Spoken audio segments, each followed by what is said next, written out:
మీరు ఇచ్చిన ఆ వీడియో ఏదైతే 36 సెకండ్లు ఉందే, మరి దాని ముందుది దాని వెనకది ఎందుకు వీడియో లేదు? మా సినిమాలో సీరియల్లో మనిషి నుంచి ఇలా గోడకెళ్ళి గోడ నుంచి మనిషికి వచ్చే షాట్స్ ఉంటాయి. చాలా అద్భుతంగా వాళ్ళు మిక్స్ అండ్ మ్యాచ్ చేస్తారు.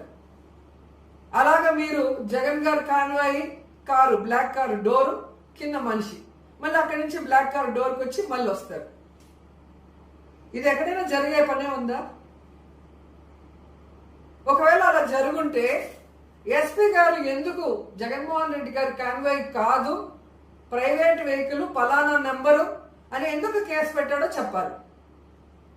మీరు పయ్యావుల కేశవ్ గారు, అనిత గారు ప్రెస్ మీట్లలో జగన్ గారు కారే అని చెప్పిన తర్వాత 22వ తేదీ ఎందుకు ఎస్పీ గారు మార్చి మాట్లాడారో మీరే చెప్పాలి.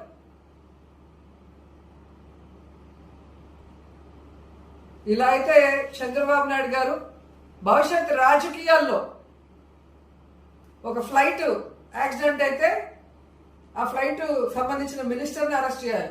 ఒక ట్రైన్ యాక్సిడెంట్ అయితే దానికి సంబంధించిన మంత్రిని అరెస్ట్ చేయాలి, లేదా దాంట్లో ఉన్న ప్యాసింజర్లు అందరి మీద అరెస్ట్ చేయాలి, మీరు చెప్పిన దాన్ని బట్టి చూస్తే. సో పక్కన ప్రయాణం చేస్తున్న వ్యక్తి మీద కేసు పెట్టడానికి ఈరోజు లేని దాన్ని సృష్టించి మరీ బురద చల్లి జగన్ గారికి మానవత్వం లేదు అంటే ఈ రాష్ట్ర ప్రజలు నమ్మే పరిస్థితి లేదు.